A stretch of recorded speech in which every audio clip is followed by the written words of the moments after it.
नमस्कार बच्चों, आज हम करेंगे वर्कशीट नंबर 17 जो है क्लास 10th के स्टूडेंट्स के लिए। ये आपका इकोनॉमिक्स के चैप्टर नंबर 1 विकास से संबंधित है और ये आपकी 13 अगस्त 2020 की वर्कशीट है।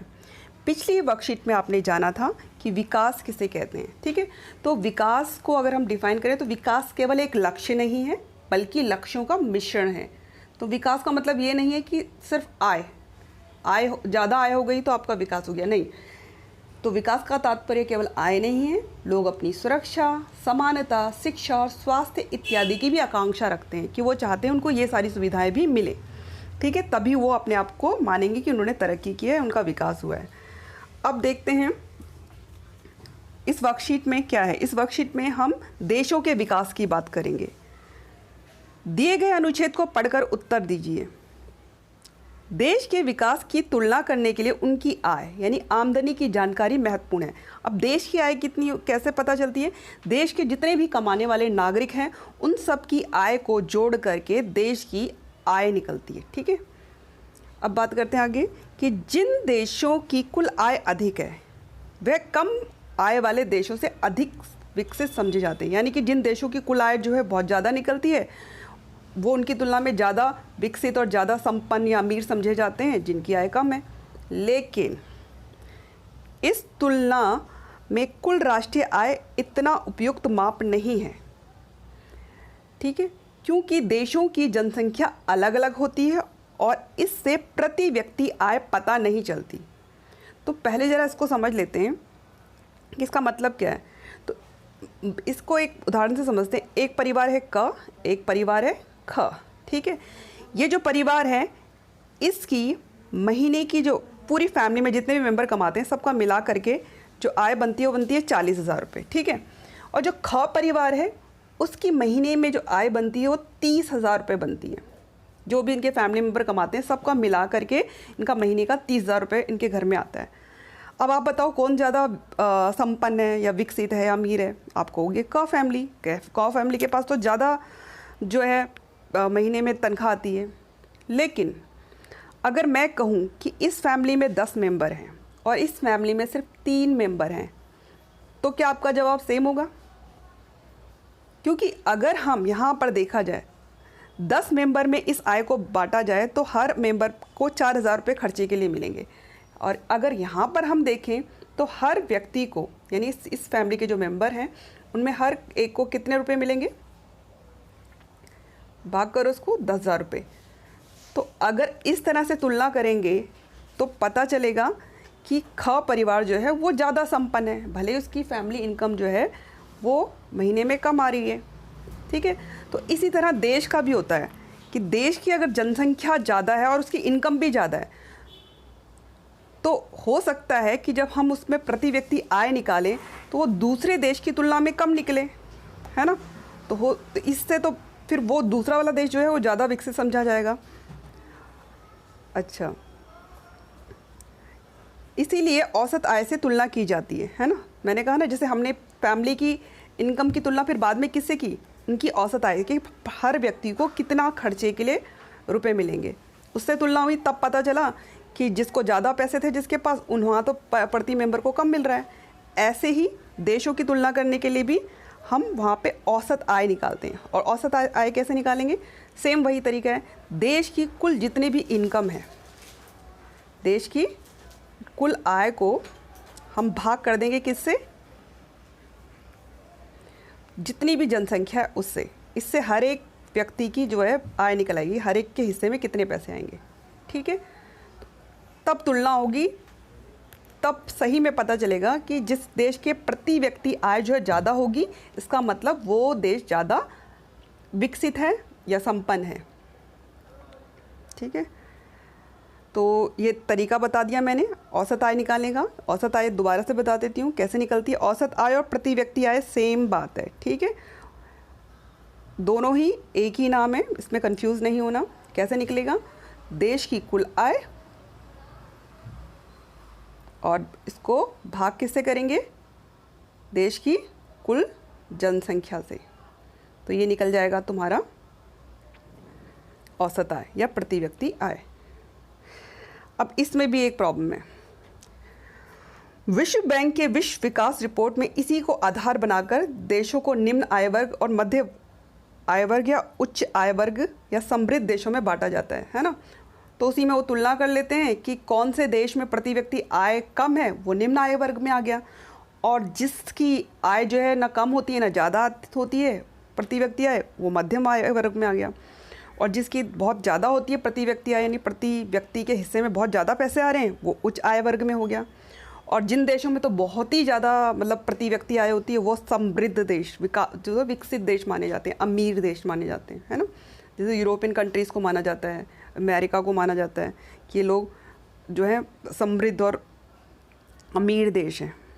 तो भारत की बात करें तो भारत जो है वो मध्यम आय वर्ग में आता है, ठीक है। कौन से आय वर्ग में? मध्य, जिसकी ना बहुत ज़्यादा आय है और ना बहुत कम, काम चलाओ, बस चल रहा है काम। चलो अब इसके प्रश्नों के उत्तर देखते हैं। बेटा ये बहुत थोड़ा सा ही अभी इसमें कंटेंट आया है, आपके अपने बुक में से इस चैप्टर को पूरा पढ़ना, क्योंकि इतना समझाने पर ये वीडियो जो है बहुत लंबा हो जाएगा। इसमें ज़्यादातर उत्तर आपको इसी में से मिल जाएंगे। जैसे प्रश्न नंबर 1 है, देशों के बीच तुलना में कुल आय या राष्ट्रीय आय की तुलना को अधिक उपयुक्त या ठीक क्यों नहीं माना जाता? इस प्रश्न का उत्तर आप यहाँ से स्टार्ट करना, उत्तर 1 लिखकर कि देशों के विकास की तुलना करने के लिए उनकी आय या आमदनी की जानकारी महत्वपूर्ण है। जिन देशों की कुल आय अधिक है वह कम आय वाले देशों से अधिक विकसित समझे जाते हैं, लेकिन इस तुलना में कुल राष्ट्रीय आय इतना उपयुक्त माप नहीं है, क्योंकि देशों की जनसंख्या अलग अलग होती है और इससे प्रति व्यक्ति आय पता नहीं चलती। इसीलिए औसत आय की तुलना की जाती है, जिसे देश की कुल आय को जनसंख्या से भाग देकर निकाला जाता है। तो आप यहाँ तक इसका उत्तर लिख लीजिए। प्रश्न नंबर 2, प्रति व्यक्ति आय क्या होती है? तो इसका उत्तर आप ऐसे लिख सकते हो कि प्रति व्यक्ति आय से आशय लोगों के किसी समूह के प्रति व्यक्ति द्वारा अर्जित आय से है, ठीक है। और इसे कैसे निकाला जाता है? तो प्रति व्यक्ति आय को निकालने का तरीका क्या है कि देश की कुल आय को कुल जनसंख्या से भाग देकर प्रति व्यक्ति आय या औसत आय निकाली जाती है, जिसका सूत्र आप इस तरह से लिख सकते हो, है ना। ये पूरा लिखने के बाद आप ये सूत्र लिख देना, इसका फॉर्मूला। तो अब बात है प्रश्न नंबर 3 पे कि विश्व बैंक के रिपोर्ट में विकास की तुलना के लिए किसे आधार बनाया जाता है और भारत किस आय वर्ग में आने वाला देश है? तो बेटा इसमें 2 पार्ट हैं, हमेशा ये ध्यान दो कि आपको जितने पार्ट दिए गए हर एक का उत्तर देना है। कई बच्चे आधा अधूरा उत्तर लिख के उसको छोड़ देते हैं, तो हम पहले इसकी बात करते हैं। तो इसको आप सीधे से लिखो, आधा उत्तर तो आपके सिर्फ इस प्रश्न में से ही है कि विश्व बैंक की रिपोर्ट में विकास की तुलना के लिए इसकी जगह पे किसे की जगह पे आप लिखोगे, जो किसे है इसकी जगह पे लिखो प्रति व्यक्ति को आधार बनाया जाता है। प्रति व्यक्ति आय को यहाँ पे क्या लिखोगे? प्रति व्यक्ति आय, बस बाकी वही लाइन है, बनाया जाता है, ये हो गया। और इसके आगे आप चाहो तो एक लाइन और जोड़ सकते हो। विश्व बैंक की विश्व विकास रिपोर्ट में इसी को आधार बनाकर देशों को निम्न आय वर्ग, मध्य आय वर्ग और उच्च आय वर्ग या समृद्ध देशों में बांटा जाता है। यानी उसके आगे जो ये लाइन है, दूसरी लाइन आप ये जोड़ दोगे, है ना। एक लाइन ये वाली हो गई और दूसरी लाइन ऊपर से हो गई। अब इसके बाद इसका दूसरा पार्ट देखो, भारत किस आय वर्ग में आने वाला देश है?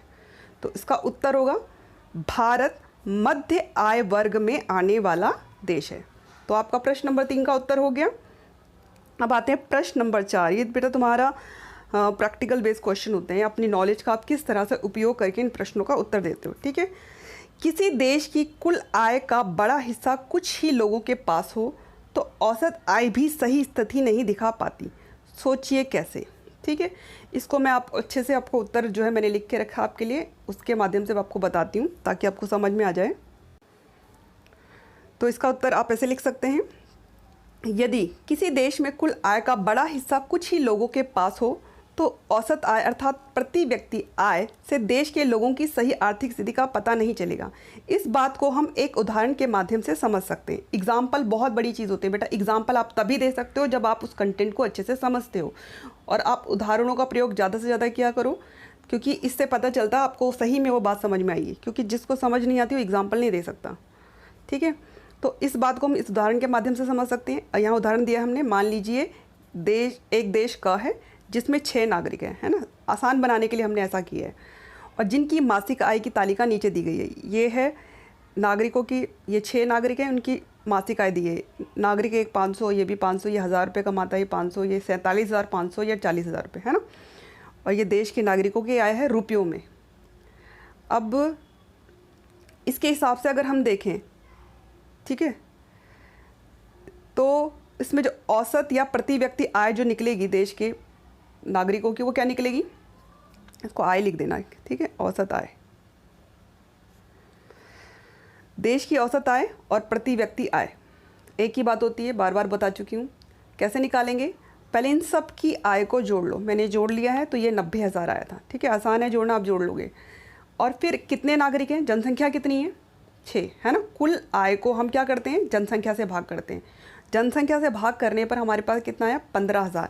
इसका मतलब प्रति व्यक्ति आय जो बन रही है 15,000, यानी इस हिसाब से तो हर इंसान को, हर नागरिक को 15,000 रुपये मिलने चाहिए थे इनमें। लेकिन क्या ऐसा है, नहीं। देखो, प्रति व्यक्ति आय देखने पर लगता है कि देश के नागरिकों की स्थिति जो है अच्छी है ना। हर किसी को 15,000 रुपये मिल रहे हैं तो घर चल जाएगा। परंतु वास्तविकता यह है कि सिर्फ मुट्ठी भर, यानी थोड़े से लोगों को अमीर है, बाकी सारी जनता गरीब है। सारा पैसा तो थोड़े से लोगों के पास चला गया और इन लोगों को तो बहुत थोड़ा सा भाग मिला है, ठीक है। तो ये तो अमीर हो गए और बाकी के ये क्या हो गए, गरीब हो गए।